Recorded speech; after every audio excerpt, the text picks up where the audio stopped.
Tom Talks, 3 powerful and unique teaching methods fueling students' passion for learning. 41 at 25, Reassessing President George H.W. Bush with Professor Barbara Perry, Senior Fellow and Co-Chair of the Presidential Oral History Program, Professor Miller Center. Cultivating Wisdom and Well-Being for Personal and Professional Growth with Professor David Mick, School of Commerce Marketing. Game of Thrones comes to UVA with Associate Professor Lisa Woolfolk, Arts and Sciences, English.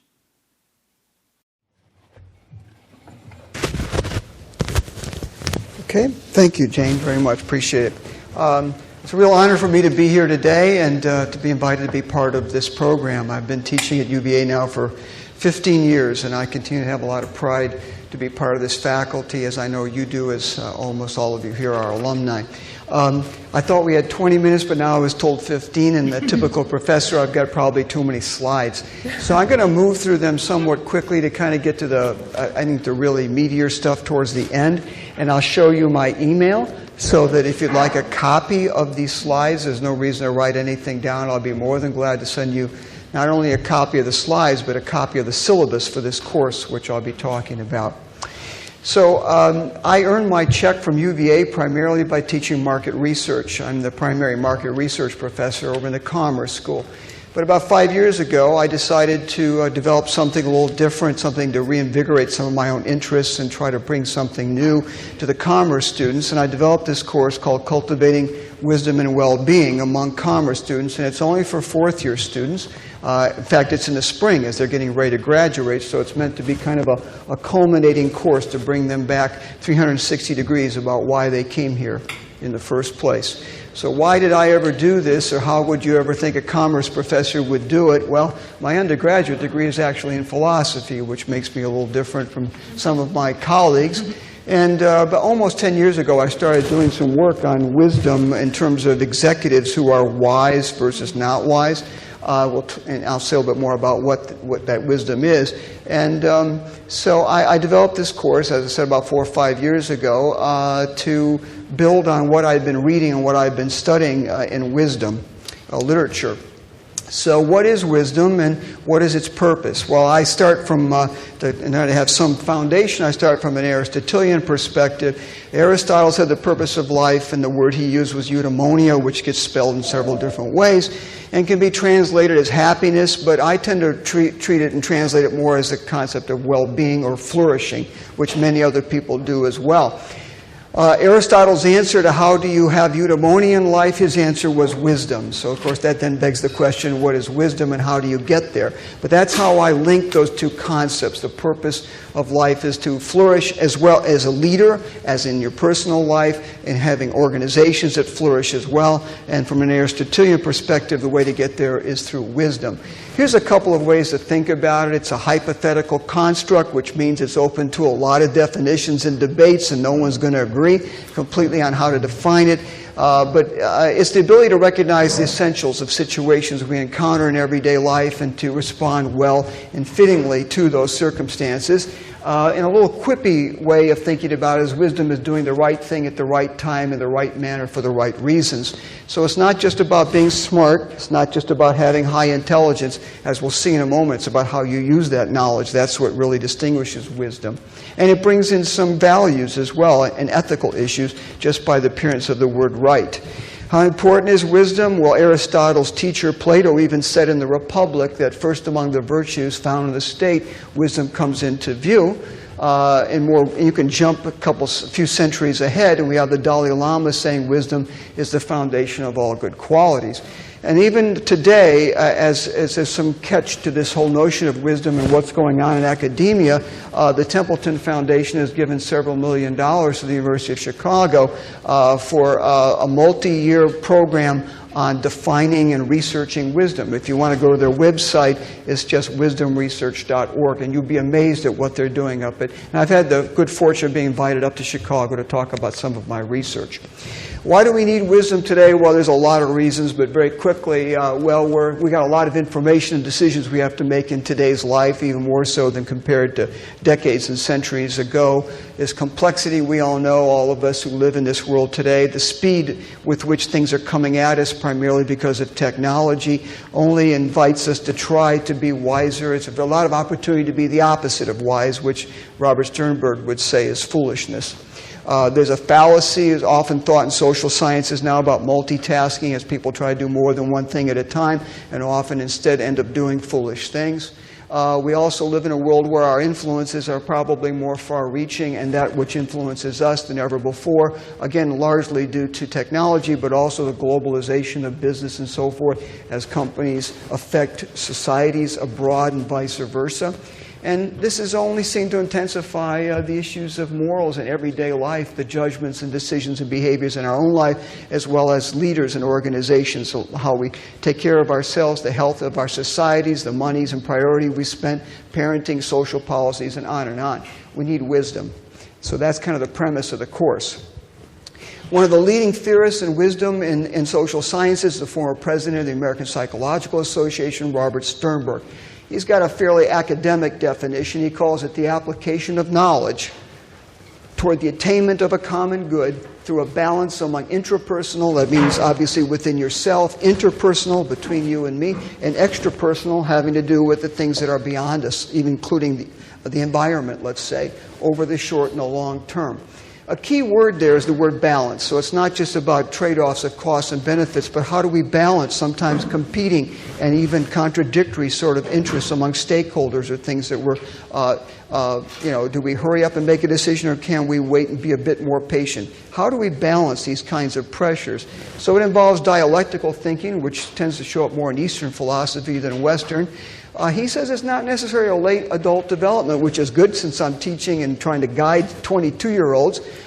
There are aspects of wisdom I'll say more about in a moment that are definitely age-related, but some of it's not necessarily. It's relative to context, so you can be a really great parent, but maybe not a good leader of an organization, or vice versa. You could be a great professor and good at something, not wise at something else. So it's not as if you're wise in every context of life. And he argues it's larger than ethics. It has to do with also knowing when you're facing an ethical situation and what kind of ethical theories or models or perspectives can you bring to bear. Another major thinker in this area is Paul Baltz, who just passed away a few years ago and had some connection to UVA. He was visiting our psych department periodically. He calls it a valued, outstanding expertise, so we see this knowledge coming in to deal with fundamental problems related to the meaning and conduct of life. And here's just a few of the things he's talked about among his many publications. Wisdom has to do with asking significant and difficult questions, including about excellence in life, recognizing the limits of knowledge and uncertainty of life, developing and using listening skills, valuation skills, and advising skills. And importantly, it's about synchronizing your knowledge, your values, and your action, putting all three together. That's what it means to be wise. Now, let me stop for a second. Wisdom's a huge concept. I got 15, 20 minutes, and this is going so fast. It's like, how in the world can you do this? Well, we spend a whole semester, and we still get to the end and say, how in the world did we deal with wisdom in 14 weeks? But it's an amazing literature. It's out there, and hopefully I'm whetting your appetite a little bit about it. There's a lot of debate and discussion about what it is, how to measure it, how to study it. So I've been talking about wisdom. What is the other side of it if it leads to well-being or flourishing? Well, the one thing I'll mention here is just to kind of get past this point is that well-being or flourishing is multidimensional. We can talk about our health. We can talk about the economics in our personal life, whether we're flourishing or as a society, let's say. There's emotional well-being. How do we feel about the way we're getting along with people and the way we're moving through life? Our family has different issues of well-being, economically as a society. Socially, politically, ecologically, spiritually. So the people that write about well-being point out there's a lot of different ways to think about it. You can flourish in different contexts or different dimensions, and maybe not in others. But that's a lot there. But that's what most of us, I think, are trying to achieve. We're trying to flourish in all those dimensions of our lives. So the course that I've put together uses a book by Stephen Hall, which I'd highly recommend, published about 4 to 5 years ago, in which he talks about 8 pillars of wisdom. The book is Wisdom from Philosophy to Neuroscience. And these are the pillars. There's chapters on each of these, all right? And we see some of this coming up in the prior slides. So it does encompass moral reasoning about what's the ethical right thing or not to do in a particular situation. But he talks about the role of compassion, the role of humility, because a lot of times what we don't know far dwarfs what we know. Wise people tend to recognize that. Patience, dealing with uncertainty, resilience, which I'll say more about, and also mindfulness, which is a hot topic these days. I'll say a little bit more about that in a moment. So now I've gotten to the important slides, and maybe something that if you'll have any questions later from me, what are the things that we're actually doing in the classroom?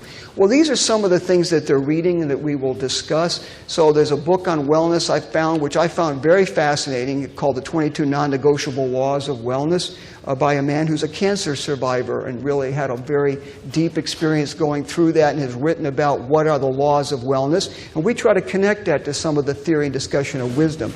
Here's another book that came out recently on wisdom by Barry Schwartz and Ken Sharp. Schwartz is a very well-known psychologist at Swarthmore in Philadelphia, and from an Aristotelian perspective, the right way to do the right thing.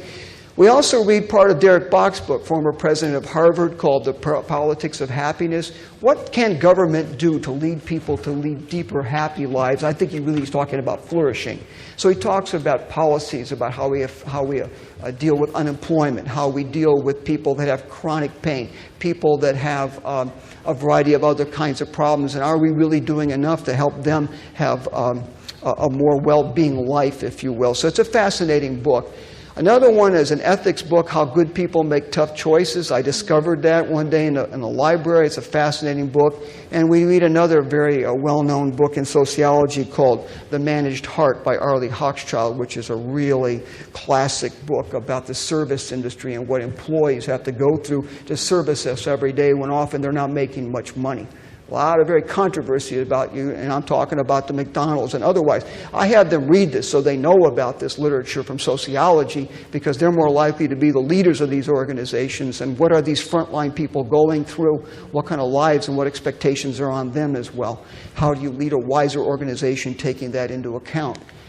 So some of the things we do is we watch a lot of videos on different TED Talks as well as readings and YouTube. But we also do Darden cases. So now I'm going to give you an example or two that have to do with what exactly we do in the classroom. So some of the classes we do stuff that's very related to organizations and commerce. There are sometimes we will have classes where it has nothing to do with that, and we talk about personal life. So I'm going to give you two examples, one of each. In the Darden case, there's a Darden situation. There's a case about General Electric selling ultrasound equipment in India. And as their market share is growing, it's growing because out in the rural areas, the equipment is being used increasingly to sex-type the fetus, and the abortion rate of female fetuses is skyrocketing because the culture favors male babies. And so we have a long talk about what is General Electric's role in this, what obligations do they have morally, what are the various options to the various different stakeholders. Does a corporate office, which was in London, as far as that part of the world, do they even know? Are they aware what can be done? And there's a certain individual who is the head of India as far as sales of ultrasound equipment who is facing this directly in his career. What can he do? What does he need to do? How is he going to think through this? So the issues of compassion, patience, moral reasoning, some of those things we saw off the other slide are going to be coming into play as we have read about those things, and how can we apply them? How do we find a balance, to use Sternberg's metaphor again, to come up with hopefully a solution that will basically be as much win-win-win-win as possible, but there will have to be some, obviously, trade-offs as well. In terms of exercises, let me give you another example of what we do sometimes when we don't do commerce stuff, because I feel like I want to also touch them with respect to their personal lives. Most of you in this room are, obviously you're moving on in adulthood and you've been through a lot. And when we think about why we become wiser or how we become wiser in life, a lot of it's because of resilience. We think about all that we have been through and what you yourself have, and I too, have had to work through, either in job situations, family situations, could be health or whatever, and you face a situation where you had to either rise up and get through it and learn, or possibly be crushed by it. And this notion of resilience is important to how people become wiser as they grow in their lives, we know. So even at 22 years old, I asked them to write an essay about some time that they've already faced in their life already, where they've had to really think about how they're going to get through a tough time, where they've been really challenged. And at that age, it's not uncommon for them to talk about either an injury as an athlete in high school. Many of them have had that. Or maybe they've had a breakup of an interpersonal relationship that was very important to them. Or maybe they didn't get the internship or the job they were hoping for, and they're still kind of trying to work through this. And I asked them to write an essay about this in which they think about and talk about what they've learned from this, what lessons have they taken away that will be able to be carried forward in their life after they leave UVA. And by the way, when I have them do some of these exercises, they're not required to talk about it in class. I'm the only one that reads it. I ask some of them to share it in class, and some of them will, and I'll even share some of my own similar experiences. And they come away with this particular exercise, I think, in a very I think with newfound, even deeper lessons about the role of resilience, that one issue in wisdom, if you will. Okay? We also do, how am I doing on time? Am I okay still? I'm all right?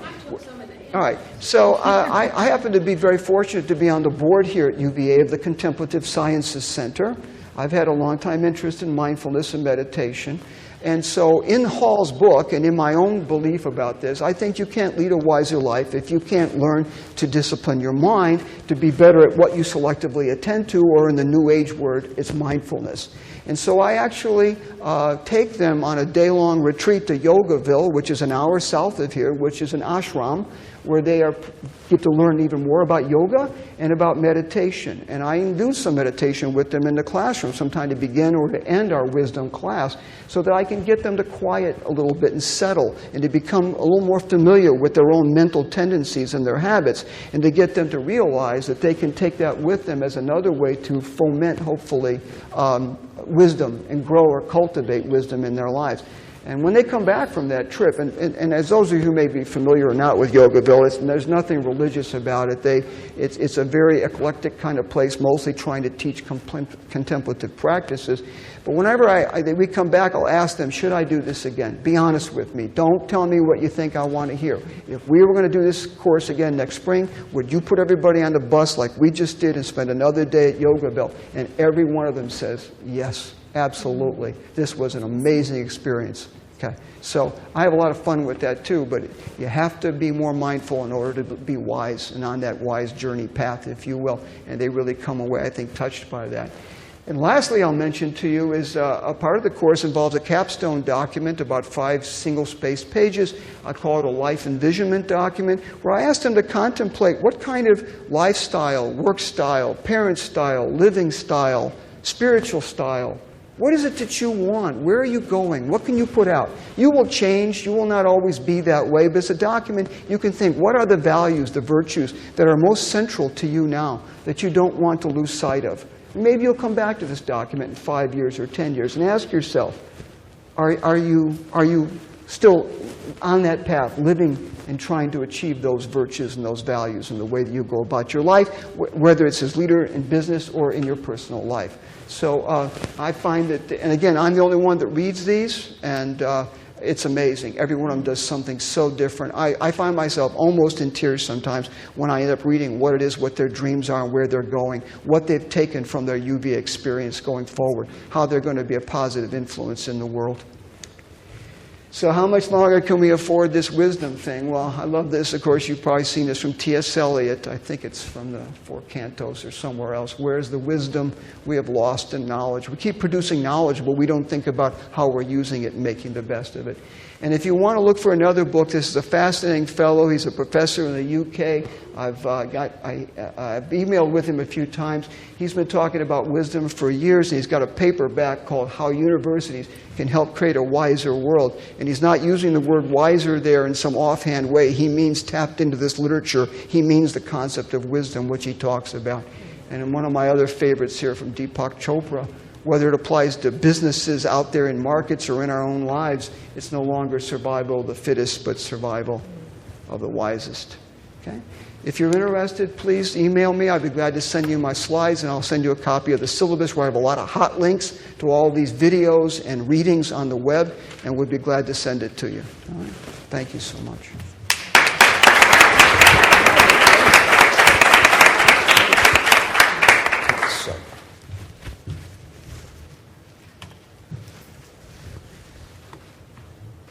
you want to?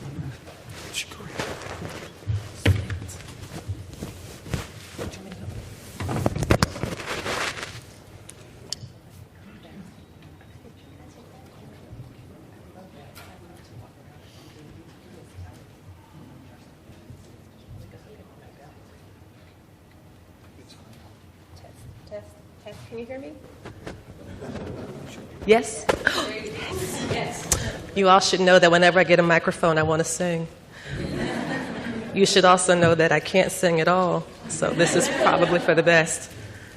Something about the sound of my own amplified voice. I don't know what that means about my personality. I'm not going to pursue that. Good afternoon.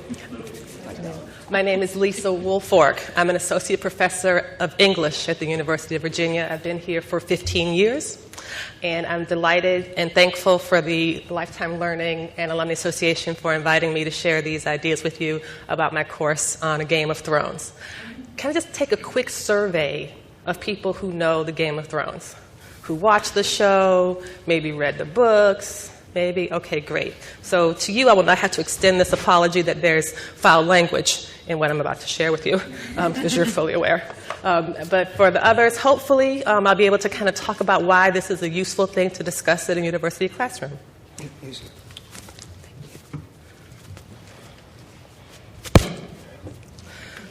And a prop. Daenerys Targaryen walks into a Starbucks, where she places her customary order for her secret recipe beverage, the Fire and Blood. It's an extra hot black coffee with a splash of hot sauce, topped off with cayenne pepper. Nothing is ever too hot for a Targaryen. She waits patiently but briefly because, of course, even on the most crowded of days, it never takes long for her drink to be called. The barista holds her cup and reads, Daenerys Stormborn of the House Targaryen, the first of her name, the unburnt, the Queen of Meereen, the Queen of the Andals, and the Rhynar, and the First Men, Khaleesi of the Great Grass Sea, breaker of shackles, and mother of dragons. Your drink is ready. The meme that I've pictured here in the scenario suggests the ways in which the Game of Thrones operates as what I'm calling a generative text. These memes harness the energy of Martin's fictional universe to create new fictions, to tell stories that illuminate an aspect of our daily lives. So this meme transforms something that we're pretty much familiar with, going to Starbucks or a coffee shop, them calling your name out, maybe not correctly, but calling your name out to announce your drink. It changes that regular pedestrian act into an act of heraldry. And this is something that I think is worth kind of considering. And it talks about something important about the Game of Thrones, which is, as I perceive it, it's thought-provoking and it provides a lot of questions. Is Daenerys Targaryen really the mother of dragons? Or will the dragons usurp her in the end? Is she truly a liberator? What about the people she has sacrificed on the course to their freedom? Or is she making different shackles for them in exchange? Perhaps the thought of Daenerys Targaryen in a Starbucks, however, is a less thoughtful response, maybe more visceral, one along the lines of, oh shit, she has dragons, run.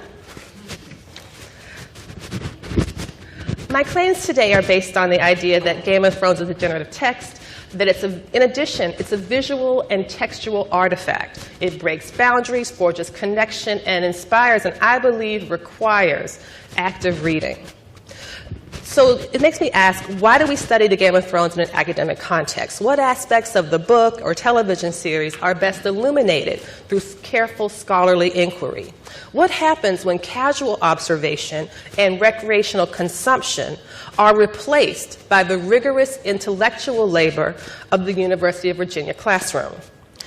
For me, I like to think about the ways and push students to consider the way that boundaries are broken through the series. What is Game of Thrones? When you think about what is it, how do you summarize it to describe to a person? I think that it combines the family drama of the hit series Empire, the chaos of The Walking Dead, the conspiratorial camaraderie of Breaking Bad, the angst of Mad Men, and all of this is generated from a book first published in 1996. It also forges connections between readers, viewers, fans, artists, consumers, and producers. In a word, Game of Thrones and HBO's adaptation of it is not just a book series or an unprecedentedly popular television series on a premium network. No, it is more than that. It is a phenomenon, a textual and visual cultural artifact that serves as the basis for further consideration. So in what follows in the next few slides, I want to explore a few aspects of that phenomenon. And to do that, I'm going to use memes.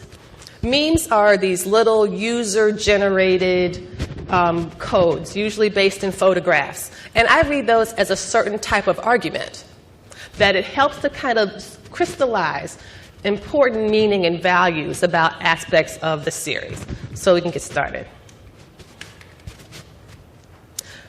For the audio, how can you tell if someone has read the books before they've watched the TV show? Oh, don't worry. They'll tell you. They'll fucking tell you.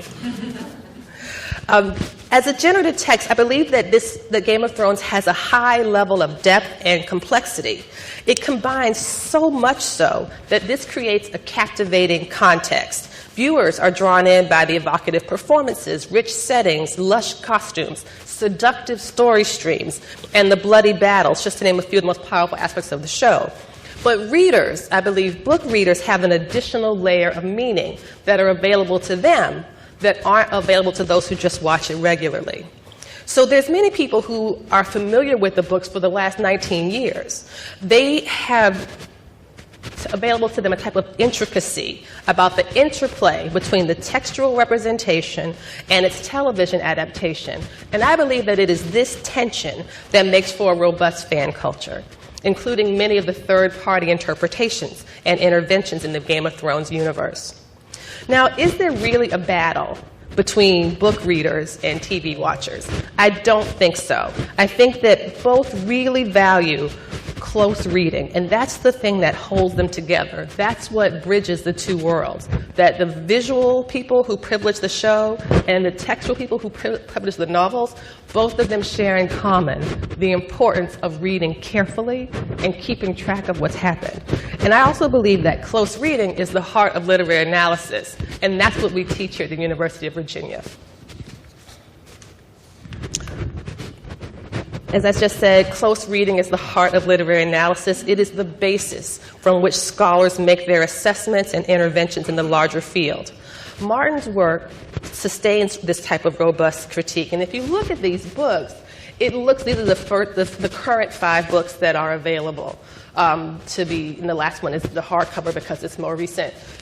The tabs. This looks like something you would do like in a literary class or a law text when you're, making sure to make notes of where things come.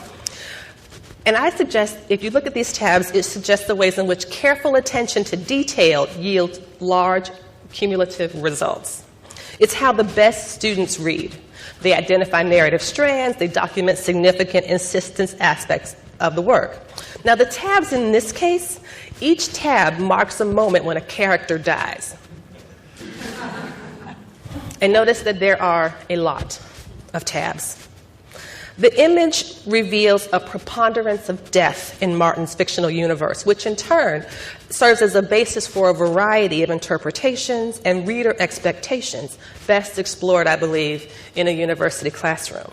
This is active reading in a colorful and careful form.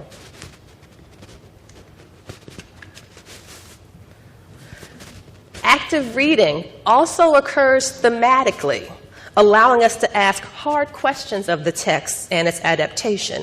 This meme is a mashup of I'm not sure if you all have heard of this, The Most Interesting Man in the World. It's the Dos Equis, he has this "Stay Thirsty, my friends" tagline. The cleverness of the Dos Equis ad campaign dovetails here neatly, I believe, into a critique of the representation of Khal Drogo, a warrior king who was transformed from conquering rapist into loving husband. Now, the questions here abound about rape culture, colonialism, the shifting definitions of barbarism, the trafficking of women to advance culture, and the consequences of narrative shortcuts and narrative compression. active reading of Martin's generative text make these conversations possible. And we spend a lot of time in class talking about the representation of rape and violence and in what ways this might be used as a narrative exposition versus prurience versus what this larger gender critique might mean. This image is a montage of reaction videos to the Red Wedding, which, to cue the quickest recap ever, is a momentous and shocking occasion. These images were captured by someone who had already read the books and knew what was coming. This image suggests the ways that the work straddles the gap between active and passive viewers. Those who knew of the scandalous event from reading the books were transformed from consumers of a fiction into a producer of their own version of that fiction. And this is important because these photographs reveals the interplay of the books and their television adaptation while stressing the consequence of active reading and viewing. And so this idea that you could say, well, I know what's coming, and so I was really shocked by it in the novel, and so I want to watch this person and see if she or he was just as shocked as I was. And so you record that or you take photographs. And I remember reading interviews with Martin, and he said when he wrote that section, he wrote the entire book. And then he went back to write the Red Wedding scene because it was so difficult. So it's definitely a very emotional and emotive type of moment. So to conclude, Game of Thrones is a phenomenon. There are multiple layers of investment from readers and viewers who become readers who become viewers, who become bloggers or recappers, fan fiction authors, graphic novelists, game designers, and editors of scholarly editions. All of those folks are operating to construct a better understanding of the Game of Thrones. As I've said, Game of Thrones is a generative text, one that crosses the boundaries between genres, between textual and visual interpretations, between readers and viewers, between consumers and producers, and the University of Virginia's classroom is a vibrant forum in which to explore this idea, to research, to ask questions that challenge the text, that challenge its visual adaptation, that challenge our culture, and ultimately help us to challenge ourselves. Thank you.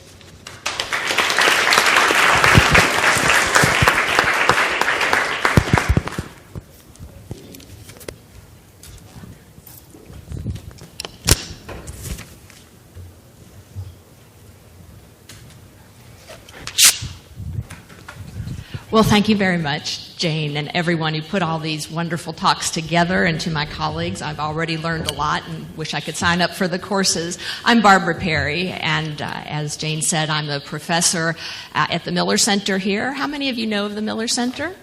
Good. I'll give you some more information as we end today. Welcome back to Mr. Jefferson's University. I, too, am an alum, having done my PhD here with Henry Abraham in the government department. Do we have any government foreign affairs majors here? Okay, one or so. Good.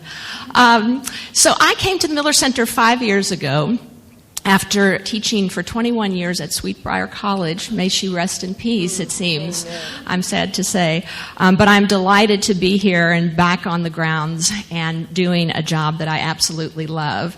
In fact, I just flew in late yesterday from spending an entire day up in the outback of New Hampshire with Andy Card, who was George W. Bush's chief of staff for 6 years at the White House, and also worked in the Bush 41 administration and in the Reagan administration. And this is part and parcel of what we do at the Miller Center in terms of our oral history. So we're almost finished with the Bush 43 oral history. We released his father's project in October of 2011. And coming up, we have the Ted Kennedy oral history that is to come out this September in Washington. And this past November, we released the Bill Clinton project. So we're very busy in this area.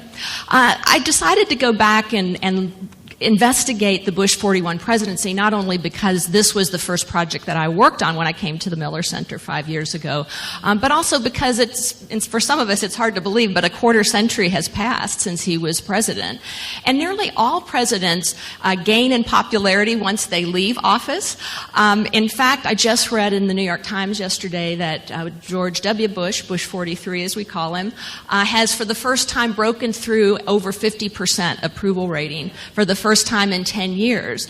So the longer presidents are out of office, usually the higher esteem they generate among the American people. But what's unusual about his dad is that his popularity rose by 22 points between the time he went into his re-election campaign and the actual poll before the election campaign in 1992, in which he lost to Bill Clinton, and the time that was taken, a poll right before he left office. So in the span of about 8 weeks, he gained 22 points and was at about 50-60% approval rating as he left office. And my question about that is, why would that happen? He had just been if not denounced, certainly not elected to a second term, and yet he left office with this wave of popularity following him.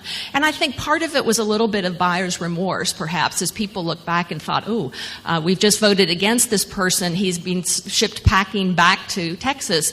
And yet, if you look at this resume, he had the absolute perfect resume, perhaps of any president to come into office, starting with his education, the fact that he was a genuine World War II hero, a very successful businessman in the oil industry in Texas, all the way through his political career and I didn't even include the local politics in which he was involved in Texas, but notice all of the different offices that he held, all the way up to being vice president for 8 years under Ronald Reagan. So I think that people, particularly now, even look back and say, what a statesman. And to go to David's point, for someone who sat on the throne at the White House, to join our two concepts together, but he certainly was a man of wisdom based on all of the jobs and experience and knowledge that he had. But he also had this great sense of humor, and part of the experience that he had, which really helped him as the first Gulf War came into being, is that he was, as vice president, often shipped abroad to meet with foreign leaders when heads of state died. And so he came up with this quip, "You die, I fly." And Barbara Bush, of course, loved this comment because she has quite the sense of humor as well. But she also said that when it then came to dealing with foreign policy in the Oval Office himself, once he was elected in his own right, that he knew all these leaders from around the world, because every time he'd go to a funeral, he would meet the new leader, the head of state or the head of government, or both. And so it was very helpful to him. Now, his rise to the White House in his own right, in part, we think, came about because of his famous speech at the 1988 Republican Convention, "Read my lips, no new taxes," or take off on the Clint Eastwood line. But speaking of Clint Eastwood, we also realized in our oral history from James Baker, whom we interviewed for this project, that he said, and sometimes we forget this, when August came around and the conventions were over, Bush was actually running behind Dukakis by 17 points in the polls. And so they actually started saying, before the convention, should we do something to really shake this race up? And Clint Eastwood was the mayor of Carmel, California. He's a politician. Maybe we should actually pick him to be the vice presidential candidate. So that was one of the favorite of our discoveries. Obviously, we have many more serious than that.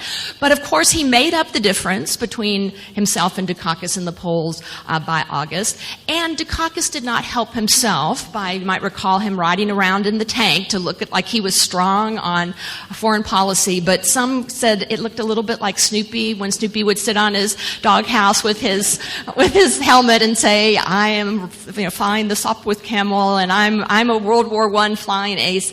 That was just an unfortunate photo op that came about. And then the not only the Bush campaign, but an independent but pro-Bush organization began running these ads that showed Michael Dukakis and what he had done as governor of Massachusetts, which is to have furloughs from prison. And one of these men, Willie Horton, on a furlough from prison, had raped and murdered a victim. And so this, of course, was used against him.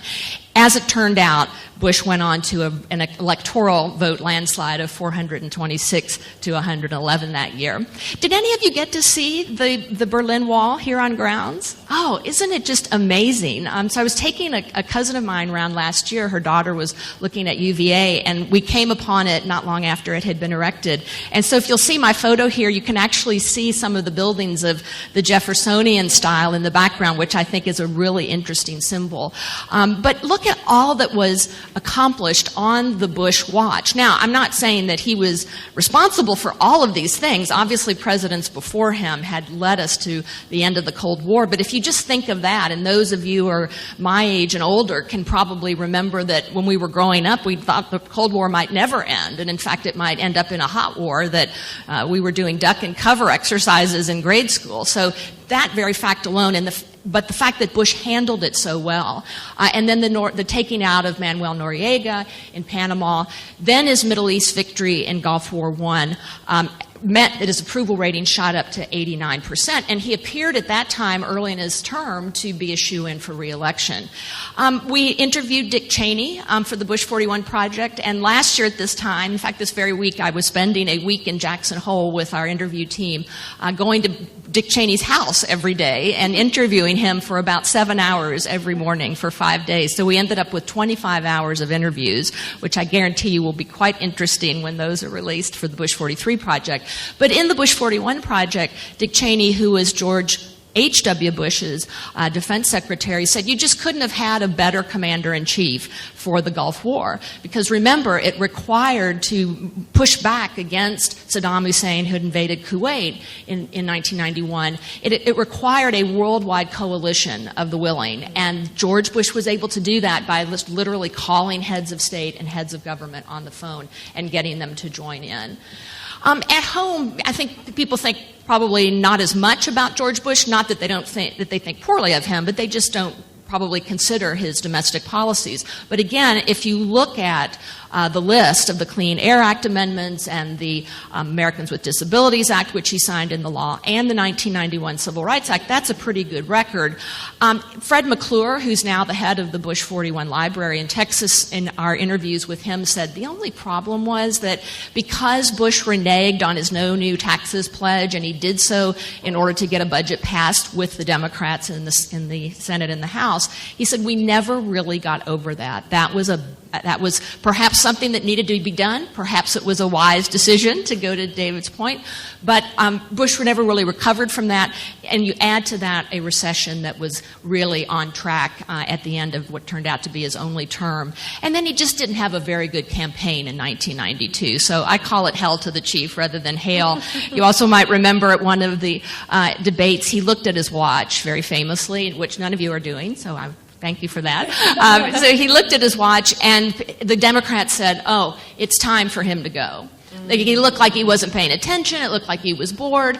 It turns out, we found out in the oral history, that when they did the debate prep and they did the run-through, and Carol Simpson was the debate moderator, and Ross Perot, who ran as an independent candidate, was known to go on. And so there was supposed to be a limit on the answers to the questions. And George Bush, the president, said to Carol Simpson, well, I hope you keep time. You know, I hope you'll cut people off, kind of wink, wink, nudge, nudge, Ross Perot. And so Ross Perot was going on with his conversation, and so we found out from the oral history that the president was kind of like, cut him off. And that's how it got interpreted. No doubt that hurt him. He had also been diagnosed with Graves' disease, which is a thyroid condition, and he did not have the energy that people had seen him with prior to that. And certainly Ross Perot hurt him as well. And so I put there at the bottom of the picture on the right of the screen the actual popular vote. So Bill Clinton did not by any means get a majority, 43% to the president's 37.5%, but Ross Perot got almost 19% of the popular vote, though he didn't win one state, so he didn't win one electoral vote. Bush's legacy, we'll finish up here with that, is I think so important for us to contemplate again a quarter century after he was president. But on that very issue that probably cost him the election, both among Democrats who might have leaned towards him and certainly conservative Reagan Republicans, the tax issue, last year at this time, he was awarded the Profile and Courage Award by the John F. Kennedy Library Foundation because he used his courage and his wisdom to work to get a balanced budget with the other party in Congress while he was president. And you can see here the famous historian David McCulloch says, we may not see the likes of him again. We are so partisan right now, and we are so polarized that the sort of person who has that wisdom, who has that kind of heroic background, who doesn't demagogue a lot and can get along with people. And when he doesn't make them an enemy. He doesn't treat them like an enemy. I also think the concept of legacy is important as well, because at that event, President Kennedy's grandson, Jack Schlossberg, gave the award to President Bush 41's granddaughter, who is called Lauren, and she married Ralph Lauren's son, so she is Lauren now. So thank you for being here today and for your attention. We look forward to your questions and comments, and there is a book on Bush 41 that we have here, and you can come up and look at it if you wish. And we hope that you'll also look at a documentary by fellow alum Mary Kate Carey called 41 on 41. She graduated from here in 1985 and served as a speechwriter for Bush, and it's an excellent, excellent program. So thank you again.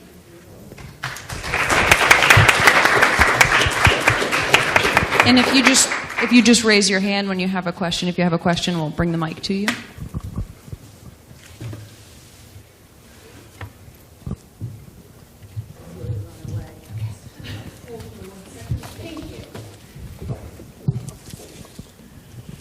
I have a Game of Thrones question. There was a dust-up last week or so about the violence against women and whether a rape scene was overdone. Mm-hmm. And putting aside whether you agree with that or not, one of the explanations for why this particular person thought it was overdone is it wasn't in the book, and therefore it was gratuitous. How do you feel about that? I mean, is it fair, not just on this particular scene, but is it fair to criticize something you don't like about the show by saying it wasn't in Martin's book? Right. Or is the medium so different? Great. Thank you so much for the question. Let me make sure I can repeat it back correctly so they can record it. You're asking, is it fair to criticize the HBO adaptation for not consistently adhering to what was laid out originally in Martin's novels?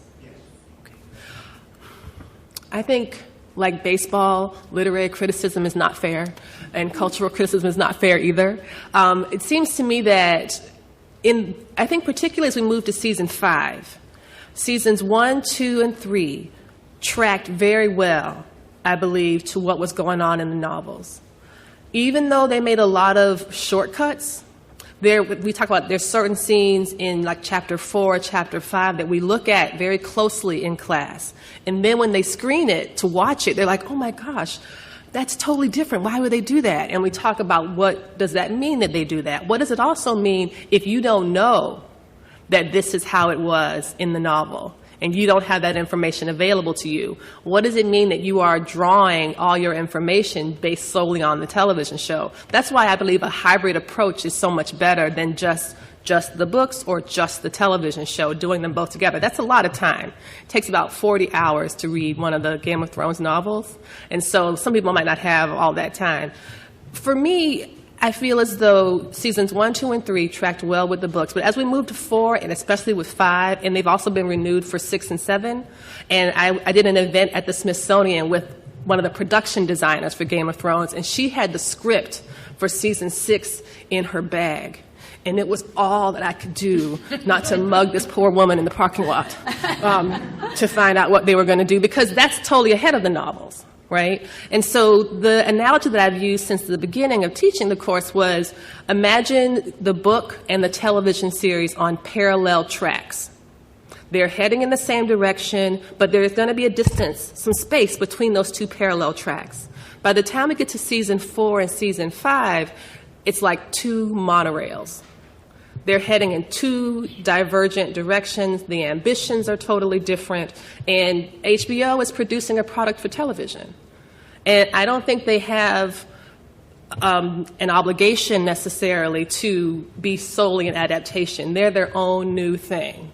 And as such, Sansa's going to be Sansa and not Jane Poole that things are going to be totally different. One thing I will add really quickly, and I think that my position on this might be different than the predominant position, I thought that representation of that last episode, and I've had students who were like, I've heard about it and I can't even watch it, and they know what's coming because we talked about this. And they said, for me, the big difference in Daenerys Targaryen's rape experience in season 1 and Sansa's experience in season 5 is that there was never any doubt that what you were watching was a very bad thing. In season 1, it's not seen as a very bad thing. It's seen as, oh, it's kind of awkward and maybe a little unfortunate, but, that's how it was back then in a land that never existed because it's totally fiction. But for this one, there's no excuse. If you are watching this, you are not meant to get any sexual pleasure or stimulation from it. You are meant to be outraged because what is happening is unequivocally bad. And to me, I thought that was an achievement. So, thank you for the question. I hope that was useful.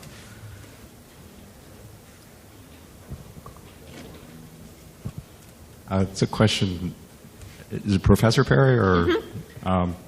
It was good to see a recap of 41's highlights. One of his most enduring legacies has been the nomination of Chief Justice Thomas. And I wondered, I read a book recently, and I regrettably can't remember the title, but in your research, do you have any thoughts on the legitimacy, the way he was nominated, and particularly the manner it was rushed with Congress out of session the weekend before with the scandal in Anita Hill? I just wonder, you've obviously know way more than I've forgotten, so I'd like to get your thoughts. Well, by chance, that was the chapter that I contributed to this book on 41, which was on the Thomas and the Souter nomination. So thank you for asking. I did not set this question up. I just want you to know I didn't. I've never seen you before. But first of all, I think Justice Thomas would be pleased that you promoted him to chief. Because it's, of course, Bush 43 who named the current chief, John Roberts. But the Clarence Thomas, clearly that nomination was an anomaly in a host of ways because of all the controversy surrounding it, because you had people on the Senate Judiciary Committee, including Senator Edward Kennedy, who had been accused of sexual misbehavior. Somehow we've got a theme going here. Yeah. But in any event, he was not able to ask questions of then Judge Thomas. So, in fact, Bush was caught in a difficult position. The dissertation I did here with Professor Abraham in the 80s was on judicial appointments, and it was on religion, race, and gender in appointments. And this was a few years before the Thomas nomination, but the one racially oriented nomination we'd had was Thurgood Marshall. So when Thurgood Marshall left that position, he retired due to ill health, as did Justice Brennan within back-to-back years in the early 90s during the Bush administration. George Bush felt the need to place an African American in that seat. And this concept goes all the way back to George Washington and geographic seats on the court. So this was not some modern 20th century racially or gender-oriented nomination. It was a fact that there was this seat that had been created for Thurgood Marshall as the African American seat, much as Sandra Day O'Connor established through Ronald Reagan the gender seat. There had been Catholic seats and Jewish seats on the court throughout the 20s, the 20th century, and even back into the 19th century. So the way we end, and I co-wrote this article with Professor Abraham, this chapter, is that we said the Souter and Thomas nominations, and it's important, I think, to put them both together because those are the two nominations he made to the court, that as they carry on, and it's important, I think, that you mentioned the legacy of Clarence Thomas and of George H.W. Bush, the legacy of those two nominations, Souter and Thomas, those two men ended up not representing George H.W. Bush's own politics and ideology because he was what we now would call an old-fashioned Northeast moderate Republican. And those have almost vanished from the Republican Party. And so Clarence Thomas ended up more conservative and more Reagan-like in his approach to jurisprudence than the appointing president. And David Souter, also a moderate Republican from New England, from New Hampshire, ended up being more liberal than George H.W. Bush. This happens to presidents, but scholars have studied how the appointments of presidents work out over the years, and they have found that about 75% of the time, the justices hold to the ideology of their appointing president.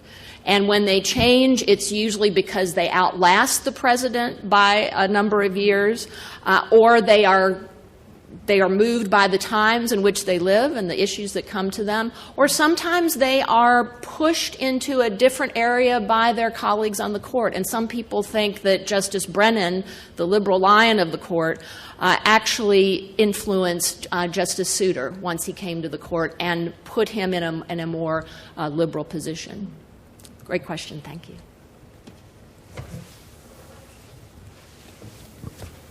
Thank you to all three.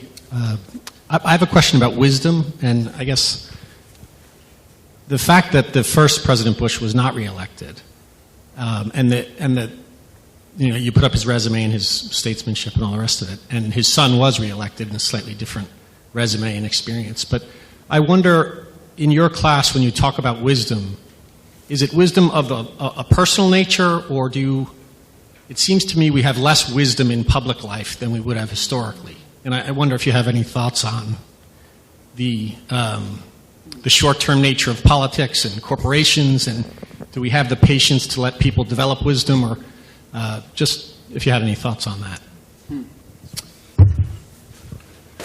Well, I think that I primarily am trying to teach at the level of the individual, and I would hope that it's a concept that applies to whether you're an executive or a politician or not. I mean, sometimes, in Robert Sternberg's writing, he likes to talk about Clinton because most people know he's a brilliant individual, intellect, but we all know he did one particular, but if not other, very foolish things while he was in office that has tarnished his legacy and probably will perhaps forevermore. Which kind of points to the fact that wisdom is context relative. You can be very wise in some aspects of life and not conducting yourself very wisely in some others. I do in the class try to with commerce students, I do make sure that they've been exposed to some ideas that are not as rampant ideology of what we see in business in the United States. I let them be exposed to some of the dilemmas about the kind of business that we see occasionally here, where it's turned into oligopolistic markets, where there's only a few players, and some of the difficulties that has caused. We talk sometimes about the money that has infiltrated Washington through corporations and has affected lobbying, and whether or not that's necessarily in the country's best interest, and some of that.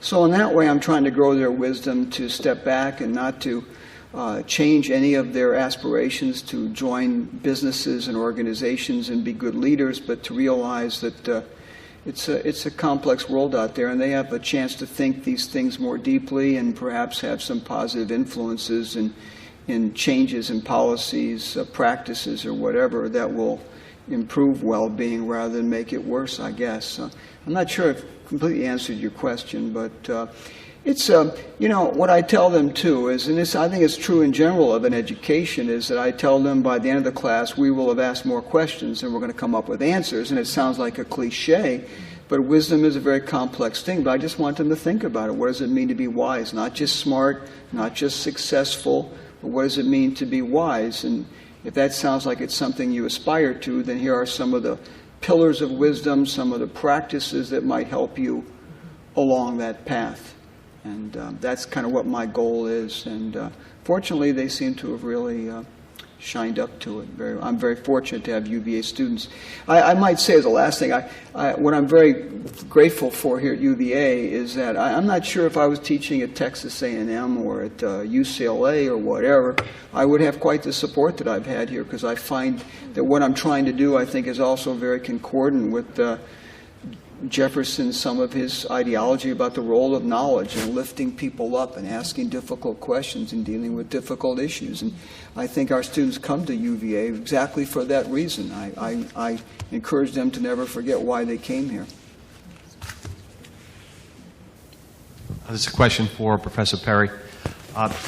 You alluded to it briefly, but in terms of the fall of communism and the fall of the Berlin Wall, how much of a role do you think that Bush and Reagan had in that specifically, and how much of it was events unfolding in those regions on their own? Mm-hmm. And do you think they get enough credit for the role that they did have in that process there? Certainly, even as Marx himself knew about the role of history and the dialectic that would happen in history, and I think you can make the case that communism was coming to the end of its usefulness as in the minds of the leaders of those countries, and certainly the people.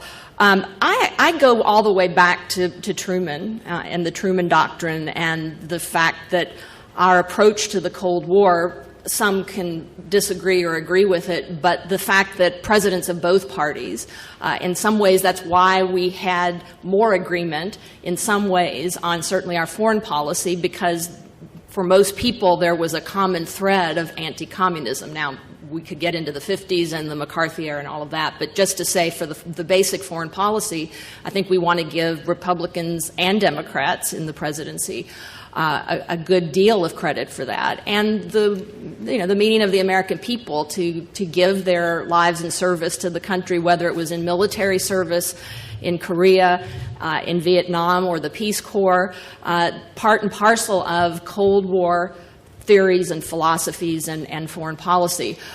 Clearly, Reagan had a particular view of communism coming from his conservative ideology, and so I think he's given the most credit from the 1980s, and that's why I said we can't just look at the list of things that happened under George Bush 41 and say, oh, he's responsible for the fall of the Berlin Wall and the fall of the Soviet state and therefore the fall of the Iron Curtain.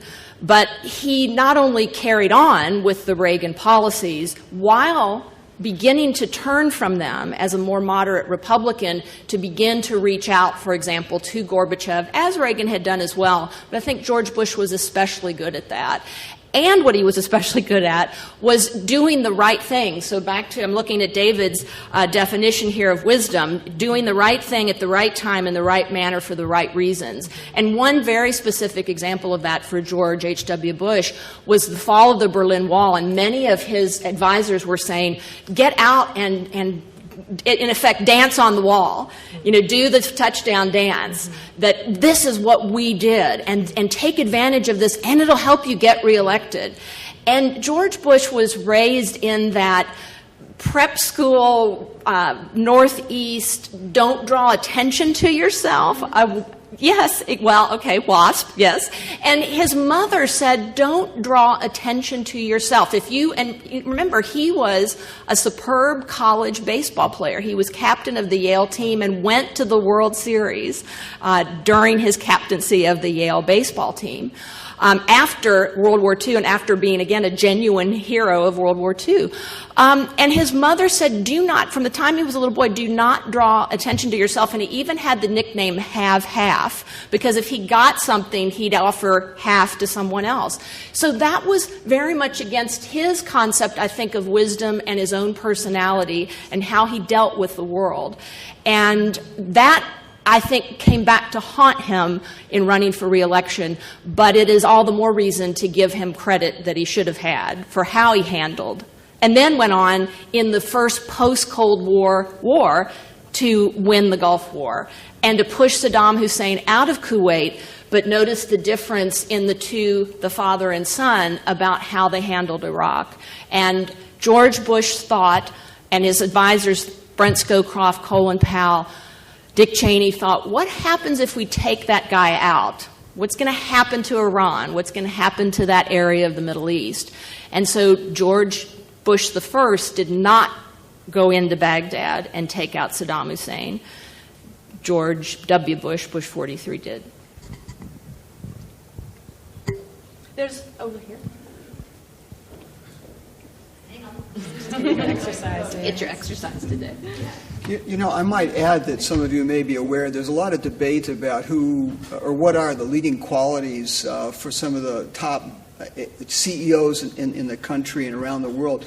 And some of it is suggested that it's the people that tend to be more humble, that don't call attention to themselves, that do the right thing behind the scenes, building the right team and honoring who works with them, those kinds of things. We see more often that the flamboyant, out there, draw attention to themselves types of CEOs, sometimes they can be very successful. Seems like not for a long time, not an enduringly kind of a way. You don't hear, for example, very much about the fellow that runs John Deere Corporation. But he's been there a long time, and he's widely revered as being one of the leading executives among major companies in the United States. So that's just an example to share, talking about humility. Yeah, no, that's a great point. Professor Mick, the skills, the awareness, the information that you're bringing to your students in class would obviously be beneficial for every single student on campus, particularly in light of the kind of life stress that the kids we're raising these days face. You also mentioned, I think, that you were involved with the Center of Contemplative Studies. I'm just wondering if you know whether there are movements afoot at the university through residential life, et cetera, to bring some of, again, the things that you're doing in your classroom to the wider student body. I've been contemplating trying to offer this course to also the freshmen as they're first coming in. It seems like trying to get the ones that are first stepping on campus as a way to think about these things, and then the ones at the end as kind of a capstone.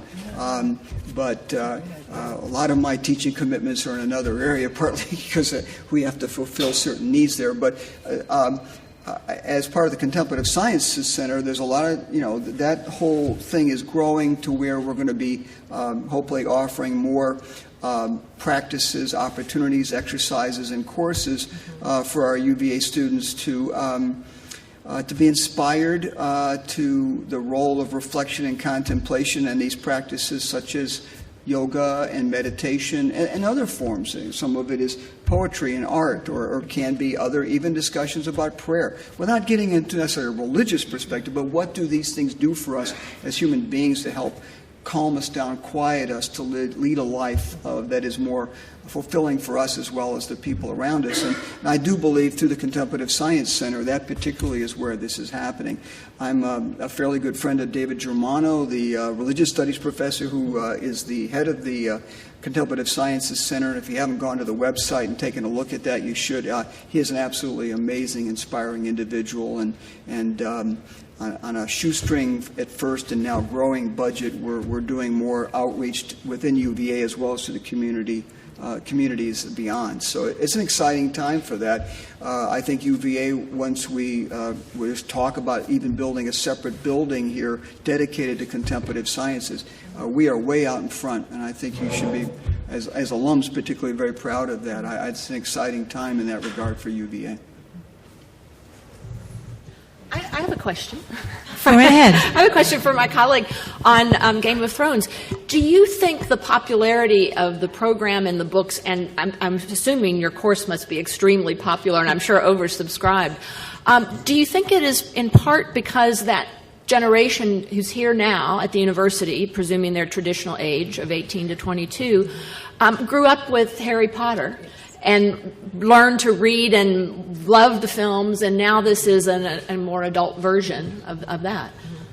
That's a great question. Thank you. We discovered this, well, something that's very funny. Every student thinks that the books were written just for them. And so when I say, well, this novel was written in 1996, and they weren't really, I don't think you even thought of in 1996, were you yet? So but they do have an inheritance of analysis and cultural presence, starting with Harry Potter. And something that we talk about in class is that way that Harry Potter established the strategic and cultural value of magic as a representational ethos. And how it helped them to kind of think beyond traditional boxes. It was a way to kind of think about heroism and values and virtues in this kind of larger context. At the same time, in Harry Potter, all the rules that were established by J.K. Rowling are utterly decimated by George R.R. Martin. And so it's almost like an inverse of Harry Potter. So the person that you think is not going to die totally dies, you know, and like, wait a minute, he can't really be dead because I'm going to go back and rewatch that episode because how'd that happen? Maybe this is a dream. This is a dream. There's a lot of that. This is a dream. Episode 9 must be dream because this person is the hero. His picture's on the cover of the disc set. He can't die, you know. So like, there's a lot of that, a lot of, you know, reading, and they're very careful readers. You know, that these are the kids that would go to the reading parties they would have when the books were released. And, you know, there's a whole genre of supernatural mysteries available to them that's allowing them to kind of think beyond the kind of traditional narrative structures. But I do believe Harry Potter helped to lay the groundwork. But they're also doing more sophisticated analysis through the kind of much more strident work of Martin. That's a great question. Thank you.